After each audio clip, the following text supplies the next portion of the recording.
దేవుని కుమారులారా, దేవుని కుమార్తెలారా, యేసుక్రీస్తు నామములో మీకు వందనాలు. దేవునికి స్తోత్రాలు చెల్లించాలి. సహోదరులు ఒకరికొకరు వందనములు చెల్లించుకోవాలి. సహోదరులు ఏం చేయాలి? ఒకరికొకరు వందనాలు చెల్లించుకోవాలి, దేవునికి స్తోత్రాలు చెల్లించాలి.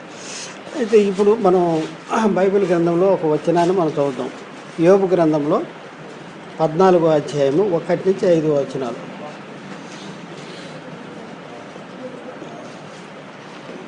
యోబు గ్రంథము 14వ అధ్యాయము 1 నుంచి 5 వచనాలు. ఓకేనా? స్త్రీ కనిన నరుడు కొద్ది దినముల వాడై మిక్కిలి బాధనొందును. పువ్వు వికసించినట్లు వాడు పెరిగి వాడిపోవును. నీడ కనబడకపోవునట్లు వాడు నిలువక పారిపోవును. అట్టి వాని మీద నీవు కనుదృష్టి ఉంచి ఉన్నావు. తీర్పునందుటికై నన్ను నీ ఎదుటికి రప్పించి ఉన్నావు. పాప సహితినిలో నుండి పాపరహితుడు పుట్టగలిగిన ఎంత మేలు! అలాగున ఎవడును పుట్టనేరడు. నరుల ఆయుష్కాలము పరిమితి కలది. వారి నెలల సంఖ్య నీకు తెలిసే ఉన్నది. మించజాలని వయః పరిమాణము నీవు వారికి నియమించి ఉన్నావు. మనం 5 వచనాలు చదివాం కదా. 5 వచనాల్లో 1, 2, 4, 5 వచనాలు. 1, 2, 4, 5 వచనాలు. ఈ వచనాల గురించి మనం పరిశీలన చేద్దాం. మొదటి వచనంలో ఏముంది?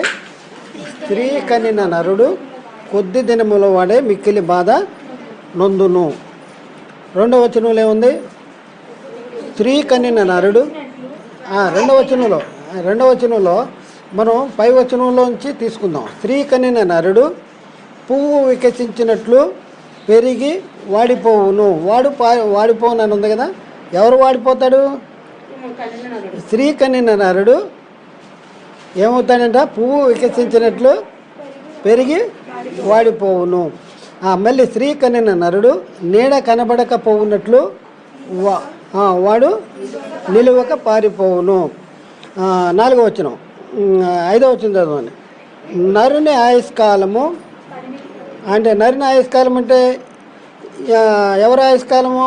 1వ వచనంలో స్త్రీ కనిన నరుడు ఆయుష్కాలము పరిమితి కలదు.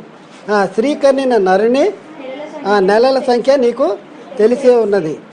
స్త్రీ కనిన నరుడు మించజాలిని వయః పరిమాణమును నరునికి మించజాలిని వయః పరిమాణాన్ని నువ్వు అనుగ్రహించావు. అయితే ఈ వచనాలన్నీ కూడా ఎవరిని గురించి చెప్తా ఉన్నాయి? స్త్రీ కనిన నరుని గురించి చెప్తా ఉన్నాయి. స్త్రీ కనిన నరుడు. స్త్రీ కనిన నరుడు ఎవరు? నువ్వెందుకు చెప్తా? స్త్రీ కన్నది నరుడు ఎవరు? శరీరం ఎలా చెప్పండి మరి? స్త్రీ కన్న నరుడు శరీరం. Okay, correct. ఎలా శరీరం చెప్పండి. కరెక్ట్. మీకు ఆలోచన వస్తుంది, చెప్పండి. స్త్రీ కన్నిన నరుడు శరీరం అంటున్నాం. ఓకే, శరీరమే. శరీరం ఎలా? ఇక్కడ ఎవరేమనుకోరు మనం, ఎందుకంటే తెలుసుకుంటానికి మన ఎక్స్పీరియన్స్ వస్తుంది. మనం ఇక్కడ ఇవి డిస్కస్ చేస్తే ఇప్పుడు ఎవరిని తప్పట్టుకుంటానికి కాదు, లేకపోతే ఇంకోటి కాదు. స్త్రీ కనిన నరుడు అంటాడు. స్త్రీ కనిన నరుడు. స్త్రీ కనిన నరుడు యేసుక్రీస్తు అవుతాడా? కనటం అంటే అర్థమేంటి? మనము ఎన్నో లెసన్లు చెప్పుకుంటా దేవుడు ఆదామును కన్నాడు అంటే అర్థమేంటి? కన్నది ఏంటి? మట్టి బొమ్మన లేకపోతే ఆత్మన చెప్పుకుంటూ వచ్చాం కదా. దేవుడు కన్నది ఎవరినే అని మనం చెప్పాం కదా. ఎవరో మట్టి బొమ్మ అంటే స్త్రీ దేవుడు కన్నాడు అంటే దేవుడి నుండి వేరుపరచబడింది, దాన్ని దేవుడు కన్నాడు అంటారు. దేవుడి నుంచి వేరుపరచబడింది ఏంటి? ఆత్మ అని అంటున్నాం. అలాగే ఇక్కడ అదే ఇక్కడ తీసుకురండి. స్త్రీ కన్నా నరుడు అంటే స్త్రీ నుండి వేరుపరచబడింది ఏంటి? స్త్రీ నుండి వేరుపరచబడింది శరీరం. మరి ఈ ఆత్మ ఎక్కడి నుంచి వస్తుంది? మన బిడ్డ పుట్టినప్పుడు స్త్రీ నుండి వేరుపరచబడింది శరీరం అయితే, పురుషుడి నుండి వేరుపరచబడింది ఆత్మ. ఏం జరుగుతుంది? పురుషుని నుండి ఒక వీర్యకణము శుక్రకణము వేరుపరచబడి స్త్రీ అండములోనికి ప్రవేశిస్తే, స్త్రీ అండములో ఈ శుక్రకణానికి ఈ కణానికి స్త్రీ అండములో శరీరం ధరించుకుంటున్నాడు. ఇప్పుడు మీ అందరికీ తెలుసు టెస్ట్ ట్యూబ్ బేబీ అంటారు. టెస్ట్ ట్యూబ్ బేబీ అంటే అర్థం ఏంటి చెప్పండి? స్త్రీ అండంలోనికి ఏం పెడుతున్నారు వీళ్ళు? పురుషుని యొక్క వీర్యకణంలోంచి ఒక శుక్రకణాన్ని అందులోకి ప్రవేశపెట్టబడుతుంది. ఆ శుక్రకణము లేకపోతే ఆ వీర్యకణముకి దానికి శరీరం ఎక్కడి నుంచి వస్తుంది? స్త్రీ నుంచి వస్తుంది. అంటే ఇప్పుడు స్త్రీ కనిన నరుడు అంటే శరీరం అంటున్నాం. స్త్రీ కనిన నరుడు ఎవరు? శరీరము. అయితే ఈ విషయంలో స్త్రీ కనిన నరుడు అనగానే దేని గురించి ఆలోచిస్తున్నారో నాకు అర్థం అవ్వట్లేదు. స్త్రీ కనిన నరుడు అని అంటే ఎవరు? స్త్రీ కనిన నరుడు దాని పక్కన రాశాడు, కొద్ది దినములు గలవాడే మిక్కిలి బాధపడుతుండును అంటాడు. కొద్ది దినములు గలవాడే మిక్కిలి బాధపడేవాడెవడు? శరీరమా ఆత్మ? ఎంత క్లియర్గా ఉందండి అక్కడ, ఎంత క్లియర్గా, చాలా తెల్లగా మనకు అర్థమవుతుంది. స్త్రీ కనిన నరుడు కొద్ది దినముల వాడుగా ఉండి మిక్కిలి బాధపడేవాడు, కొద్ది దినాలు ఉండేవాడు ఎవడు? శరీరము. ఇప్పుడు స్త్రీ కనిన నరుడు ఎవరు? శరీరము. తర్వాత చూద్దాం 2వ వచనం. పువ్వు వికసించినట్లు వాడు పెరిగి వాడిపోవును. ఎవరండి పువ్వు వికసించినట్లు వాడిపోయేది? ఆత్మ గురించా శరీరాన్ని గురించి? ఇందాక చూసాం కదా, బాహ్య పురుషుడు దినదినం ఏమవుతాడంట? పురుషుడు. ఆంతర్య పురుషుడు ఏమవుతాడు? నూతన పరచబడతాడు. ఇక్కడ ఏమో దేని గురించి చెప్పబడింది? పువ్వు వికసించినట్లు వాడు పెరిగి వాడిపోయాడు. వాడిపోయేది ఎవరు చెప్పండి? ఆత్మ శరీరమా? దేని గురించి చెప్తున్నాడు? శరీరాన్ని గురించి చెప్తున్నాడు. ఎందుకంటే ఆయన అప్పటికే బాధపడుతూ ఉన్నాడు యోబు. ఆయన శరీరం చాలా బాధపడుతుంది. ఆ బాధపడే శరీరంతో ఆయన ఆలోచిస్తూ ఆ శరీరాన్ని గురించి చెప్తా ఉన్నాడు. స్త్రీ కనిన నరుడు అంటే ఈ శరీరము అని చెప్పుకుంటూ వచ్చి కొద్ది దినములు గలవాడే మిక్కిలి బాధపడుతూ ఉంటాడు. పువ్వు వికసించినట్లు వాడు పెరిగి వాడిపోవును. నీడ కనబడినట్లు వాడు నిలవక పోతాడు. ఎందుకంటే చెప్తున్నాడు, భూమి మీద ఉన్న మన గుడారమైన ఈ నివాసము శిథిలమైపోతుంది అని 2 కొరింథీ 5:1 భూమి మీద ఉన్న మన గుడారం ఏమవుద్దంట? శిథిలమైపోద్ది. ఇది శిథిలమైపోద్ది అంటాడు. శిథిలమైపోద్ది. అదే చెప్తున్నాడు ఇక్కడ 5వ వచనం. నరుని ఆయుష్కాలము పరిమితి కలదు అంటాడు. నరుని ఆయుష్కాలము పరిమితి కలదంటే దేని ఆయుష్కాలం పరిమితి కలది? శరీరానికి ఆత్మక? శరీరానికి. ఇక్కడ చెప్పేది దేని గురించి చెప్తున్నాడు? స్త్రీ కనిన నరుడు గురించి చెప్తున్నాడు. ఎవరు స్త్రీ కనిన నరుడు? శరీరం. ఎంతకాలం ఉంటాడంట? కొద్ది దినములు గలవాడే ఉండును. వాడి నెలల సంఖ్య నీకు తెలిసి ఉన్నది. మించజాలని వయు పరిమాణమును నీవు వానికి నియమించి ఉన్నావు అన్నాడు. మించజాలని ఎన్ని సంవత్సరాలు ఈ శరీరం? స్త్రీ కనిన నరుడు ఈ భూమి మీద ఎన్ని సంవత్సరాలు అంటే ఈ శరీరం ఎన్ని సంవత్సరాలు ఉంటాడు? ఈ బాహ్యపురుడు ఎన్ని సంవత్సరాలు ఉంటాడు? 70 సంవత్సరములు. అనిక బలమున్నేళ్ళ 80 సంవత్సరములు. ఆయనను ఆయాసమే, దుఃఖమే, ప్రయాసమే. అదే ఇక్కడ రాశాడు. అది కూడా ఇక్కడ రాశాడు. ఏది? మిక్కిలి బాధనొందును. 1వ వచనంలో యోబు 14:1 మిక్కిలి బాధనొందును. అక్కడ కూడా ఏముంది? కీర్తనలో నరుని ఆయుష్కాలము 70 సంవత్సరములు, అధిక బలమున్నేళ్ళ 80 సంవత్సరములు, ఆయాసమే, దుఃఖమే. ఇదేమవుద్ది? ఈ శరీర పరిస్థితి ఏంటి చూద్దాం. చూడండి ఎక్కడంటే యోబుకు యెషయా గ్రంథము 40:8 వచనం.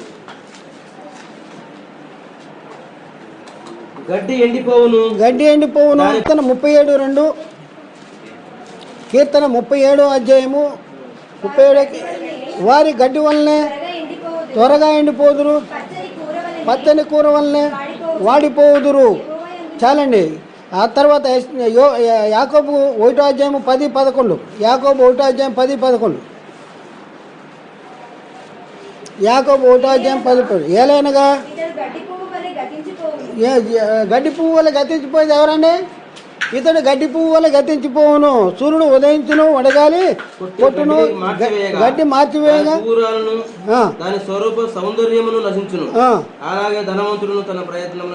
వాడిపోవును. ధనవంతుడు అంటే వాడిపోయేది, ధనవంతుడు అంటే శరీరాన్ని కలిగిన వాడు, బాహ్య పురుషుడి గురించి ఇక్కడ చెప్తా ఉన్నాడు. అయితే ఇక్కడ మనం చూసుకున్నప్పుడు కీర్తన 90:10.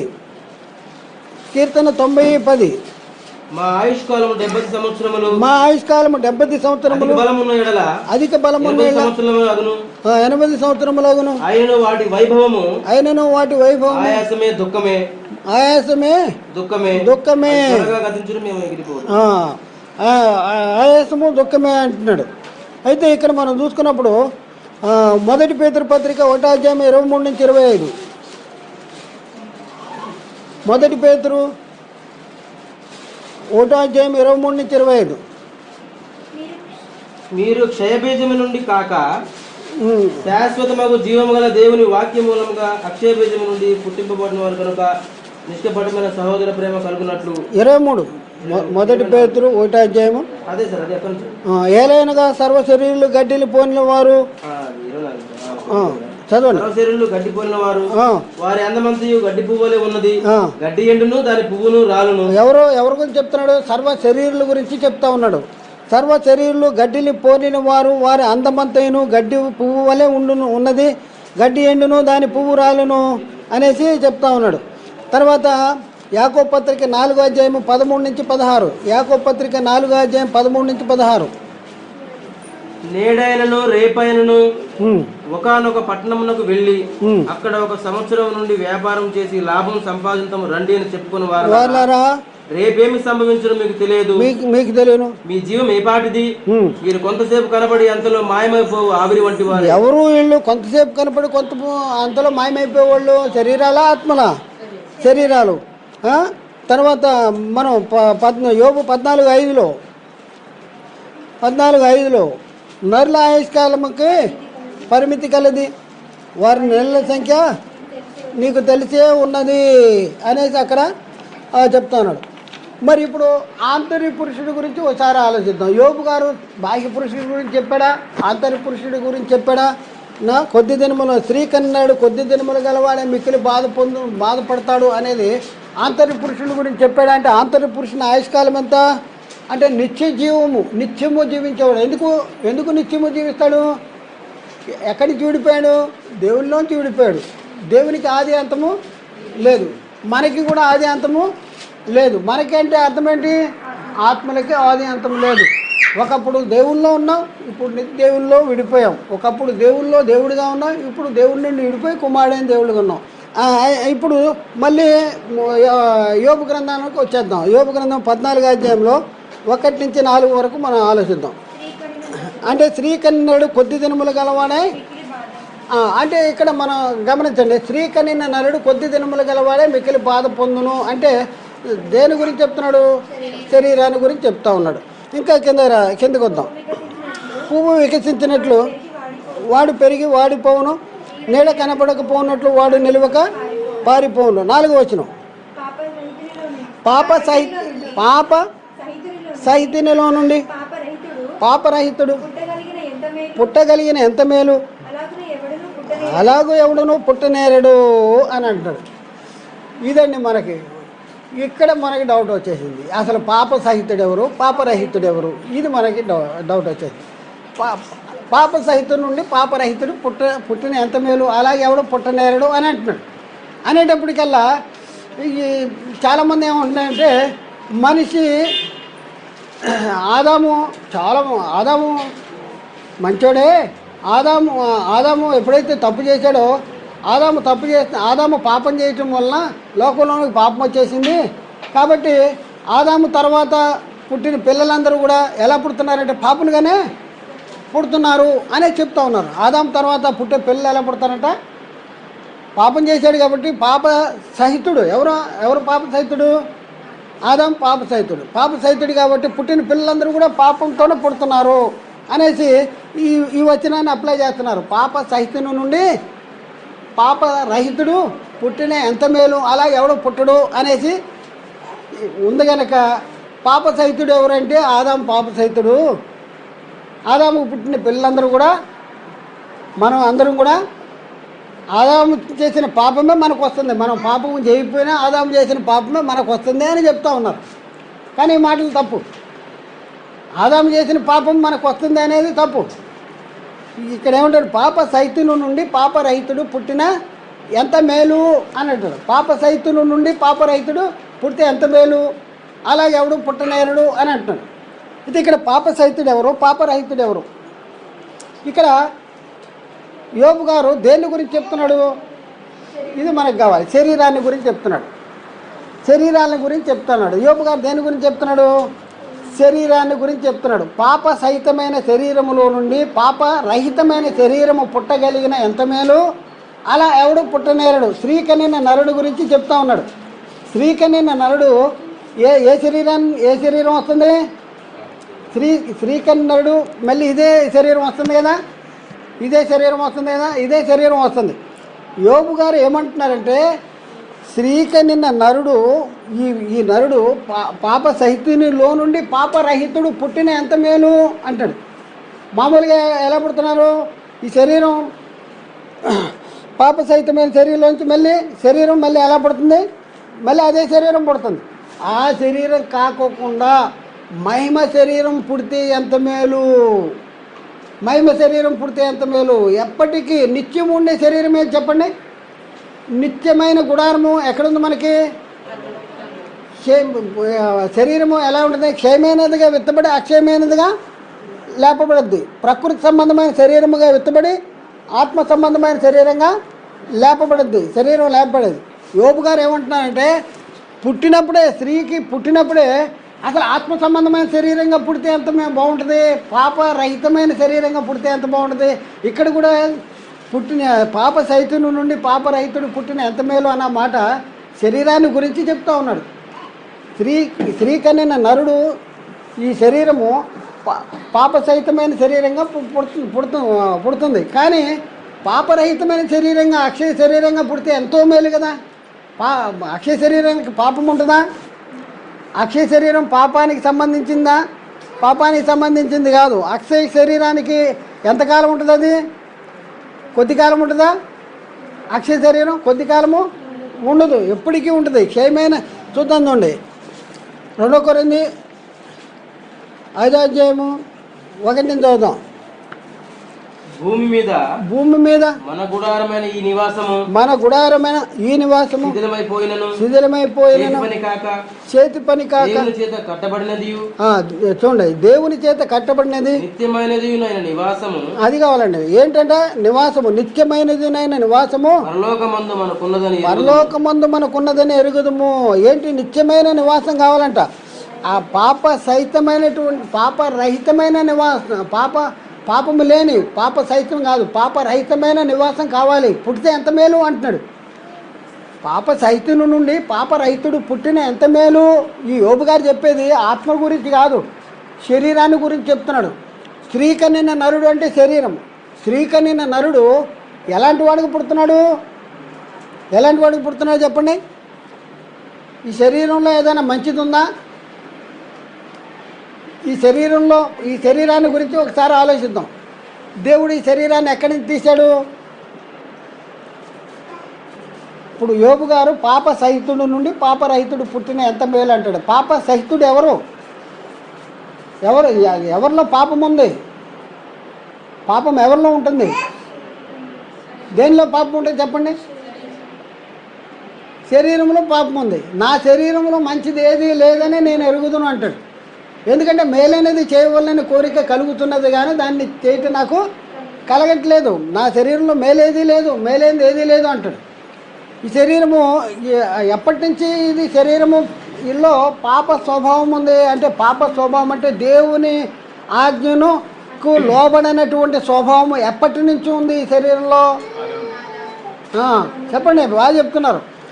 ఎప్పుడైతే దేవుడు దేహ మట్టిని చేశాడో, శరీరాన్ని చేశాడో, అప్పటి నుంచి కూడా ఈ శరీరంలో ఏముంది? పాప స్వభావం ఉంది. అంటే పాప స్వభావం అంటే దేవుని ఆజ్ఞకు లోబడినటువంటి స్వభావము ఈ శరీరానికి ఉంది. అప్పటి నుంచి కూడా ఈ శరీరానికి ఉంది. మళ్ళీ ఆ శరీరాన్ని ఇచ్చి దేవుడు తనలోంచి ఆత్మను వేరుపరిచి అందులో ఉంచిన తర్వాత ఆదాము లేచిన తర్వాత ఏం చెప్పాడు? ఆత్మకి, నీవు ఈ ఫలమును తినుదినమును నీవు నిత్యంగా చచ్చిపోతావు, ఈ శరీరాన్ని కంట్రోల్ ఉంచుకో. ఎందుకంటే మనలో ఎన్ని ఆలోచనలు ఉంటాయి? శరీరము ఆత్మ శరీరానికి విరోధంగా అపేక్షిస్తాయి, ఒకదానికొకటి విరోధంగా అపేక్షిస్తూ ఉంటాయి. ఈ శరీరంలో ఏముందంటే ప్రకృతిని అనుభవించాలనే ఆలోచన ఈ శరీరానికి ఉంటుంది. ఆదామును చేసినప్పటి నుండి కూడా ఈ శరీరంలో ఏముందంటే పాప స్వభావం ఉంది, దేవునికి లోబడిన స్వభావం. ఎందుకు అంటే ఈ శరీరం ఎక్కడి నుంచి తీయబడింది? ప్రకృతి నుండి తీయబడింది. ప్రకృతిలో నుంచి తీయబడిన ఈ శరీరానికి ఎలాంటి గుణాలు ఉంటాయి? దేనికి లోబడే గుణాలు ఉంటాయి? ప్రకృతికి లోబడే గుణాలు ఉంటాయి, ప్రకృతిని ఆకర్షించే గుణాలు ఉంటాయి, ప్రకృతిచే లోబడిపోయే గుణాలు దీనికి ఉంటాయి. అంటే శరీరానికి ఎలాంటి తత్వం ఉంది? బేసిక్గా ప్రారంభం నుంచి శరీరానికి ఎలాంటి తత్వం ఉంది? ప్రకృతిని ఆకర్షించే తత్వం ఉంది, ప్రకృతికి లోబడిపోయే తత్వం ఉంది, దేవుని ఆజ్ఞను అతిక్రమించేటటువంటి తత్వము ఈ శరీరానికి ఉంది. అందుకని దేవుడు ఏం చేశాడంటే, నువ్వు కంట్రోల్ ఉంచుకోవాలి బిడ్డ, నువ్వు ఆత్మ ఈ శరీరాన్ని కంట్రోల్ ఉంచుకోవాలి అనేసి ఒక ఆజ్ఞ ఇచ్చాడు. ఒకవేళ ఈ శరీరమే బలహీనత కాకుండా ఈ శరీరము బలమైన శరీరం ఉండే, అంటే దేవునికి లోబడిపోయే శరీరం ఉంటే ఈ ఆజ్ఞ ఇచ్చేవాడే కాదు.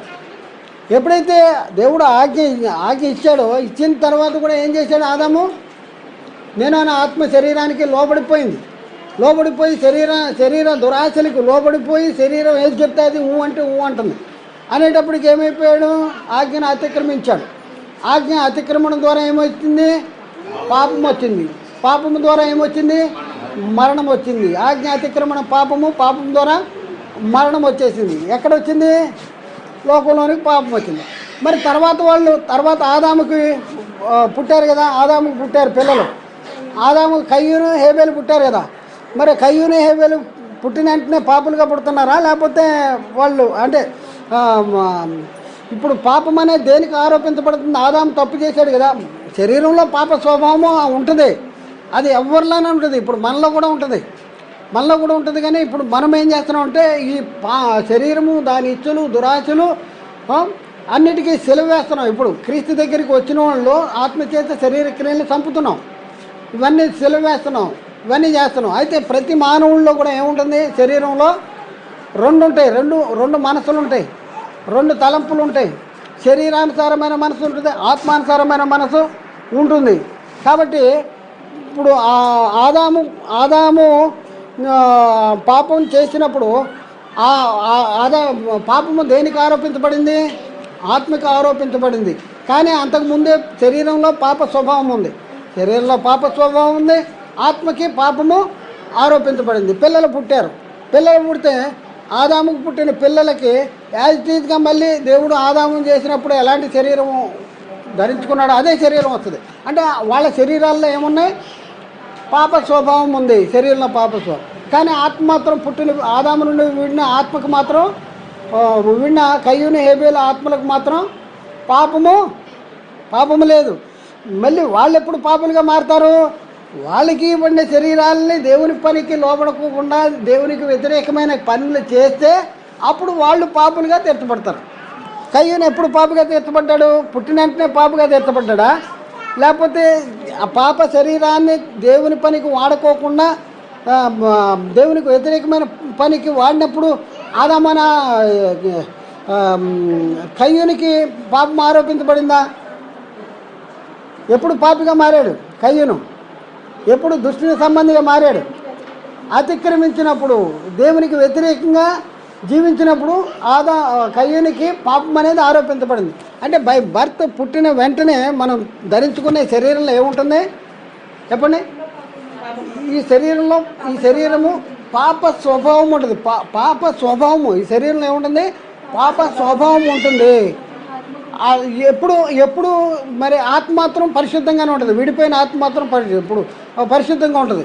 అయితే మళ్ళీ ఈ శరీరాన్ని ఈ ఆత్మకి ఎప్పుడు పాపం ఆరోపించబడుద్ది? ఈ శరీరము ఎదిగి శరీరాన్ని బాగా ఎదిగిన తర్వాత శరీర దురాశలకు లోబడిపోయి దేవుని చిత్తాన్ని తెలుసుకుని జరిగించకపోయినప్పుడు అప్పుడు మళ్ళీ ఆత్మకి పాపము ఆరోపించబడుతూ ఉంటుంది. అయితే ఇక్కడ మనం చూసుకున్నప్పుడు యోబు గారు అంటున్నాడు, పాప సహితుని నుండి పాపరహితుడు పుట్టిన ఎంత మేలు అంటాడు. అసలు పాప సహితుడు ఎవరు? పాప సహితుడు ఎవరు? పాపం ఎవరిలో ఉంది అంటే పాప స్వభావం ఎవరిలో ఉంది? శరీరంలో ఉంది. ఈ పాప సహితుడి నుండి పాపరహితుడు పుట్టిన ఎంత మేలు అంటాడు. పాపరహితుడు పుట్టిన ఎంత మేలు అంటే అర్థం ఏంటంటే ఈ స్త్రీ కనిన నరుడు ఎవరైతే ఉన్నారో ఈ శరీరము, అదే శరీరము ఆత్మ సంబంధమైన శరీరం పుడితే ఎంత మేలు, పాపరహితుడైన శరీరం పుడితే ఎంత మేలు అంటాడు. ఆత్మ సంబంధమైన శరీరం, ఈ ఆత్మ సంబంధమైన శరీరం పుడితే ఆత్మ సంబంధమైన శరీరానికి పాపము ఆరోపించబడి ఉంటుందా అంటే ఇంకా పాపం చేయరు. ఆత్మ సంబంధమైన శరీరం కలిగి ఉన్నాం అనుకోండి, ఇక పాపమే ఉండదు. ఇక పాపం ఏమవుద్ది? మృతమవుద్ది. చూద్దాం ఎక్కడంటే 1 కొరింథీ 15వ అధ్యాయంలో 1 కొరింథీ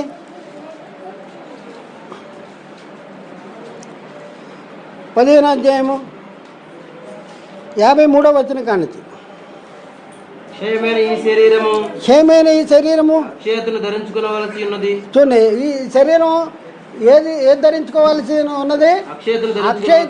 అక్షయతను ధరించుకోవలసి ఉన్నది. మత్యమైన ఈ శరీరము అమర్త్యతను ధరించుకోవలసి ఉన్నది. ఈ క్షయమైనది అక్షయతను ధరించుకున్నప్పుడు ఈ మత్యమైనది అమర్త్యతను ధరించుకున్నప్పుడు మరణము మింగివేయబడును అని వాక్యము నెరవేరును. ఈ ధరించుకున్నప్పుడు ఏమవుతుంది? విజయం ముందు మరణం మింగివేయబడింది. అప్పటి నుంచి మరణము ఉండదు. అప్పటి నుంచి మరణం ఉండదు. ఎందుకు మరణం ఉండదు? అక్షయమైన శరీరం ధరించుకున్నాం కనుక. ఈ అక్షయమైన శరీరానికి ఏముండదు? పాప స్వభావం అనేది ఉండదు. ఇది ఎంతకాలం ఉంటుంది? నిత్యము ఉండేది. అక్షయ శరీరం ఎంతకాలం ఉంటుంది చెప్పండి? నిత్యము ఉండే శరీరం. అక్షయమైన శరీరం, నిత్యము ఉండే శరీరం. అయితే ఇక్కడ యోబు గారు ఏమంటున్నారంటే పాప సహితుని నుండి పాపరహితుడు పుట్టిన ఎంత మేలు అంటే ఈ క్షయమైన శరీరము నుండి అక్షయమైన శరీరం పుడితే ఎంత మేలు అని అంటున్నాడు. క్షయమైన శరీరం నుంచి అక్షయమైన శరీరం పుడితే అసలు ఈ పాపం చేసే అవకాశం ఉండదు, ఈ చనిపోయే అవకాశం ఉండదు, ఈ బాధలే ఉండవు, ఈ ఏముండవు అనేసి యోబు గారు అంటున్నాడు. యోబు గారు బాధపడుతూ అయ్యో ఈ శరీరాన్ని అసలు ఈ శరీరమే కాకుండా అసలు ఏది పాప సహితమైన ఈ శరీరం నుండి ఆ పాపరహితమైన శరీరాన్ని ధరించుకుంటే ఎంత మేలు అని అంటాడు. పాప సహితుని నుండి పాప రహితుడు పుట్టిన ఎంత మేలు. పుట్టేవాడు ఎవరు? మళ్ళీ పాప సహితుని. ఇప్పుడు శ్రీకన్నరుడు అంటున్నాడు. శ్రీకన్నరుడు నుండి పాప సహితుని నుండి పాప సహితుడే పుడుతున్నాడు. అంతే కదా. ఇప్పుడు పాప స్వభావం కలిగిన ఈ శరీరం నుండి మళ్ళీ పుట్టేది మళ్ళీ పాప స్వభావం కలిగిన శరీరం పుడుతుంది. అలా కాకుండా పాప స్వభావము లేనటువంటి స్వభావము కలిగిన శరీరం పుడితే ఎంత మేలు అని అంటున్నాడు ఇక్కడ. అంతేగాని ఇంకా వేరే కాదు. అలా పుట్టడం మళ్ళీ ఆయనే చెప్తున్నాడు. అలా పుట్టడం ఎందుకంటే అది యేసుక్రీస్తు రెండోసారి వచ్చినప్పుడు జరగాల్సింది కనుక, అది ఇప్పుడు జరిగేది కాదు కనుక అలా ఎవడు పుట్టనేరడు అంటున్నాడు. అది ఎప్పుడు ధరించుకుంటాం? ఈ శరీరం ఎప్పుడు మార్పు చెందుద్ది? పాప రహితమైన శరీరం ఎప్పుడు పొందుకుంటాం అంటే యేసుక్రీస్తు రెండోసారి వచ్చినప్పుడు ధరించుకుంటాం. కాబట్టి అలా ఎవడు పుట్టనేరడు అని చెప్తా ఉన్నాడు. ఇప్పుడు మీరు ఆలోచించండి. పాప సహితుడు నుండి పాపరహితుడు పుట్టిన ఎంత మేలు. అలాగే ఎవడు పుట్టనేరడు అంటాడు. పాప సహితుడు ఎవరు? పాపరహితుడు ఎవరు? ఒకసారి ఆలోచించండి. పాప సహితుడు ఎవరు? పాపరహితుడు ఎవరు? ఇప్పుడు శ్రీకన్నరుడు ఎవరు? శరీరాన్ని గురించి చెప్పుకుంటూ వస్తున్నాడు. ఇప్పుడు నుంచి పైనుంచి శరీరాన్ని గురించి చెప్పుకుంటూ వచ్చి శ్రీకనిన నరుడు శరీరము. ఈ శరీరం ఎలాంటిది? పాప స్వభావం ఉన్నది, పాప సహితమైనది. ఈ పాప సహితుడు నుండి పాపరహితుడు అంటే అక్షయమైన శరీరం పుడితే ఎంత మేలు. అలా ఎవడు పుట్టినాడు? మళ్ళీ ఆన్సర్ చెప్పేస్తున్నాడు. అలా ఎవడు పుట్టినాడు? ఎందుకంటే అది ఎప్పుడు వస్తుంది? అక్షయమైన శరీరం యేసుక్రీస్తు రెండోసారి వచ్చినప్పుడు. అప్పుడు మనం ఈ ప్రకృతి సంబంధమైన శరీరంగా వెతుబడి ఆత్మ సంబంధంగా శరీరంగా లేపబడిన అనేసి క్షయమైన ఈ శరీరం అక్షయతను ధరించుకోవాల్సింది, మత్స్యమైన ఈ శరీరం అమర్త్యతను ధరించుకోవాల్సింది. అప్పుడు ఏమవుతుంది, ధరించుకున్నప్పుడు విజయం ముందు మరణము మిగివేయబడుతుంది. అప్పటి నుంచి మరణం అనేది ఉండదు, అప్పటి నుంచి దీని మీద పాపం అధికారం ఉండదు, అప్పటి నుంచి పాపం అధికారం ఉండదు. ఇది ఎప్పుడు నిత్యము ఉండేటటువంటి శరీరం అవుద్ది. అప్పుడు ఎప్పుడు అక్షయ శరీరం ధరించుకున్నప్పుడు. యోబు గారు అప్పుడే ఆలోచిస్తున్నాడు, ఎందుకు ఇంత బాధపడుతున్నాను నేను ఈ శరీరం ఉండటం వలన. కాబట్టి అసలు ఈ శరీరంగా పుట్టుకోకుండా పుట్టేవాడే అక్షయ శరీరంగా పుడితే ఎంత మేలు అనేసి యోబు గారు చెప్తా ఉన్నాడు. అర్థమైంది కదా, పుట్టేదే అక్షయ శరీరంగా పుడితే ఎంత మేలు అని అంటాడు. అక్షయ శరీరానికి పాప రహితమైందా? పాపం ఉండదు అక్షయ శరీరం మీద, పాపం ఉండదు అక్షయ శరీరం. ఇప్పుడు చదివాం కదా 1 కొరింథీ 15, అప్పుడు విజయమందు మరణము మింగివేయబడిన వాక్యము నెరవేరును. అలాగే రోమపత్రికలో 6వ అధ్యాయంలో కూడా, రోమపత్రిక 6వ అధ్యాయంలో కూడా అక్కడ ఏమంటాడు, మృతి పొంది తిరిగి లేచిన యేసుక్రీస్తు మీద మరణం అధికారం ఉంటుందా? ఉండదు అంటున్నాడు. చూడండి 6వ అధ్యాయంలో, మనం క్రీస్తు కూడా చనిపోయిన మృతులలో నుండి లేచిన క్రీస్తు ఇకను చనిపోడనియు మరణమునకు ఇకను ఆయన మీద ప్రభుత్వం లేదనియు. చూడండి, ఇప్పుడు మరణము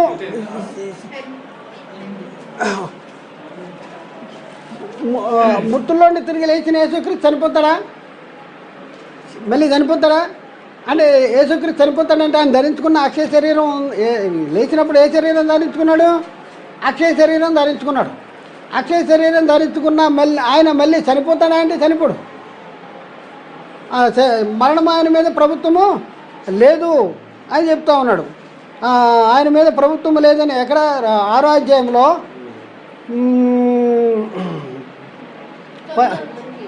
8-9 వచనం, మనం క్రీస్తు కూడా చనిపోయిన ఎడల మృతులలో నుండి లేచిన క్రీస్తు ఇకను చనిపోడనియు మరణమునకు ఇకను ఆయన మీద ప్రభుత్వం లేదని ఎరిగి ఆయనతో కూడా జీవించుదామని నమ్ముతున్నాను. పాప విషయమే ఒక్కసారే చనిపోయిన కానీ ఆయన జీవించుడుగా దేవుని విషయమే జీవించుతున్నాడు అంటాడు. అయితే ఈ శరీరమే ఎలాంటిది అంటే పాప సహితమైన శరీరము. ఈ పాప సహితమైన శరీరం నుండి స్త్రీ పాపరహితమైనటువంటి శరీరాన్ని కంటదా అంటే కనలేదు. ఎలా వస్తుంది అది? ఇప్పుడు రాదు. ఎప్పుడు తెచ్చుకునేది? యేసుక్రీస్తు రెండోసారి వచ్చినప్పుడు మనం మార్పు చెందుతాం, మృతులు అక్షయాలుగా మార్చబడతారు. ఆ శరీరాన్ని ఇప్పుడే పుడితే ఎంత బాగుంటుంది. అసలు ఈ బాధలే ఉండవు, ఈ మరణమే ఉండదు, ఇదేముండదు, ఎంత బాగుంటుంది అనేసి అంటూ అలాంటిది జరగనేరదు, అది జరగనేరదు అనేసి ఈయన యోబు గారు చెప్తా ఉన్నాడు. అంతేగాని పాప సైతం నుండి పాపరహితుడు పుట్టిన ఎంత మేలు అనే మాట ఏది ఆదాము నుండి పుట్టిన పిల్లలందరూ పాపులుగానే పుడుతున్నారు అనేది కాదు. ఏంటిది? శరీరంలో ఏముంది? మంచిదేది లేదు. ఈ శరీరంలో ఏ స్వభావం ఉంది? పాప స్వభావం ఉంది. పాప స్వభావం కలిగిన శరీరం నుంచి పాప స్వభావమే పుడుతున్నాడు. యోబు అంటాడు, పాప స్వభావం కలిగిన శరీరం కాకుండా శరీరంలో ఉంచి పాప స్వభావం లేని ఆత్మ సంబంధమైన శరీరము, పాపరహితమైన స్వభావము, పాప సహితమైన స్వభావంలోంచి పాపరహితమైన అంటే పాపము లేని శరీరం వస్తే ఎంత బాగుంటుంది. ఈ పాపం లేని శరీరం అంటే దేన్ని కోరుకుంటున్నాడు? అక్షయమైన శరీరము, ఆత్మ సంబంధమైన శరీరము, బలమైన శరీరము, మహిమ శరీరము, నిత్యము జీవించే శరీరాన్ని కోరుకుంటున్నాడు. అలాగే జరగదు. అలా ఎవడు పుట్టినేరుడు మా ఆదాముకి ఇచ్చిన శరీరం అంట మంచి శరీరం అంట. మంచి శరీరం అయితే ఎందుకు తింటాడా? మంచి శరీరం అయితే తింటాడా? ఆజ్ఞ ఇచ్చాడు కదా, ఆజ్ఞ ఎందుకు ఇచ్చాడంటే ఈ పాప శరీరము ఆ స్వభావం ఉందని ఆజ్ఞ ఇచ్చాడు. ఆ స్వభావం ఉందే కనుక ఆజ్ఞ ఇచ్చాడు. స్వభావం లేకపోతే ఆజ్ఞ అవసరం లేదు. మంచిది అయితే ఎందుకు ఆజ్ఞ ఇవ్వాల్సిన అవసరం ఉంది? మంచిది కాదు కనుక ఆజ్ఞ ఇచ్చాడు. కాబట్టి ఈ పాప స్వభావం కలిగిన ఈ శరీరంలో నుండి పాపరహితమైన శరీరము అంటే అక్షయ శరీరము పుట్టిన ఎంత మేలు. అక్షయ శరీరం ఎప్పుడు పుడుతుందండి? ఎప్పుడు వస్తుంది? యేసుక్రీస్తు రెండో రాకడలో అప్పుడు ఈ శరీరం అక్షయ శరీరంగా మార్చబడితే మృతులు అక్షయాలు ఎలా పడతారు. అందుకనే యోబు ఏం కోరుకుంటాడంటే ఆ శరీరం వస్తే ఎంత మంచిగా ఉంటుంది. అయితే అలాగో ఎవడు పుట్టనేరుడు అనేసి మళ్ళీ యోబు చెప్తా ఉన్నాడు. దాని గురించి చెప్తా ఉన్నాడు. కానీ ఏంటి ఆదాము పాపం చేశాడంట, పుట్టిన పిల్లలందరూ పాపులు అయిపోతారంట. అనే దాని గురించి చెప్పట్లా. ఇక్కడ దేని గురించి చెప్తున్నాడు యోబు అంటే శరీరాన్ని గురించి చెప్తున్నాడు. శరీరము పాప సహితమైన శరీరంలో నుంచి పాపరహితమైన శరీరం పుడితే ఎంత మంచిది, అలా పుట్టదు కదా అంటాడు. అలా అది ఎప్పుడు ధరించుకుంటాం అంటే యేసుక్రీస్తు రెండోసారి వచ్చినప్పుడు ధరించుకుంటాం, కానీ ఇప్పుడు అలా పుట్టదు అనేసి ఆయన ఊహ అనమాట. ఆయన అలా ఉంటే బాగుండేది, ఈ బాధలన్నీ ఉండేవి, ఈ శ్రమలంతా ఉండేది కాదు, ఇవన్నీ ఉండేది కాదు, అసలు ఈ శరీరానికి ఉండే పరిస్థితి ఏంటంటే కొద్ది దినాలు ఉంటాడు, బాధనంతా ఉంటాడు, ఇవన్నీ ఆయన బాధ పడతా అవన్నీ జ్ఞాపకం చేసుకుని అసలు ఈ శరీరం లేకుండానే పుట్టినప్పుడే మేము శరీరంగా పుడితే ఎంత బాగుండేది అనే మాట అక్కడ చెప్తూ ఉంటుంటే వీళ్ళు ఏం చెప్తున్నారంటే వీళ్ళ సొంతంగా దాన్ని అర్థం చేసుకుని ఏదేదో చెప్తూ ఉన్నారు. అక్కడ చాలా అద్భుతంగా చెప్పాడు. 1 నుంచి 5 వచనాల్లో అద్భుతమైన సంగతి చెప్పాడు. యోబు గారు శరీరాన్ని గురించి మాట్లాడుతూ ఉన్నాడు. శరీరం గురించి మాట్లాడుతా ఈ శరీరం కాదు ఆ శరీరం ఉంటే ఎంతో బాగుండేది, ఆత్మ సంబంధమైన శరీరం అని చెప్తానికి ఈ మాట చెప్తే దాని గురించి మన వాళ్ళు ఎక్కడెక్కడికో వెళ్ళిపోయి ఏదేదో చెప్పి అందరినీ బోల్తా కొట్టిచ్చేస్తున్నారు, అందరినీ నరకానికి పరుగులు తీపిస్తున్నారు. అయితే ఇవన్నీ తెలుసుకుంటేనే తప్ప మనకి పూర్తిగా తెలుసుకోవాలి. ఏదేదో అక్కడక్కడ పాయింట్లు తెలుసుకుంటే కాదు, ఈ బేసిక్ నాలెడ్జ్ తెలుసుకుంటేనే తప్ప అది కూడా తెలుసుకునేది ఎలా తెలుసుకోవాలి, కాన్సన్ట్రేషన్గా వినాలి. అటు ఇటు మైండ్ తప్పుకోకుండా కంటిన్యూగా వింటేనే అర్థమవుతాయి ఇవన్నీ. అయితే ఇప్పుడు మనం చెప్పింది ఈ ముక్క, ఈ చిన్న బిట్టు మీకు అర్థమైందా, అర్థమవలేదా? అర్థమవకపోతే మళ్ళీ ఇంకోసారి చెప్దాం. చెప్పండి, అర్థమైందా లేదా? పాప సహితుడెవరు, పాపరహితుడెవరు? పాపరహితుడెవరు? ఇప్పుడు శ్రీకన్నరుడెవరు? శరీరం. ఇక్కడ పాప సహితుడెవరు? శరీరం. పాపరహితుడు యోబు చెప్పిన మాటల్లో పాపరహితుడు పుట్టాలి అంటున్నాడు. పాపరహితుడు అంటే ఎవరి గురించి చెప్తున్నాడు? అక్షయమైన శరీరం గురించి చెప్తున్నాడు. అలా పుట్టగలడా? పుట్టలేడు, పుట్టనేరుడు అనేసి మళ్ళీ ఆయనే సమాధానం ఇస్తున్నాడు. అంతేగాని ఇంకా అది వేరే దేని గురించి కాదు. అయితే ఇది చెప్పాలంటే అసలు మా దేవుడు మానవుడికి ఇచ్చిన శరీరంలోనే ఏముంది? పాప స్వభావం ఉంది అనేసి బేసిక్గా స్టార్టింగ్ నుంచే పాప స్వభావం ఉంది అనేది గమనించాలి. అది తెలుసుకున్నప్పుడే దీనికి ఆన్సర్ వస్తుంది. పాప సహితుడు ఎవరంటే శరీరం అనేది అప్పుడు గుర్తుంచుకోగలం. దేవుడు మాట్లాడిన ప్రతి మాట ప్రతి ఒక్క హృదయంలో నీరుగట్టి ఫలం చేయనుగాక.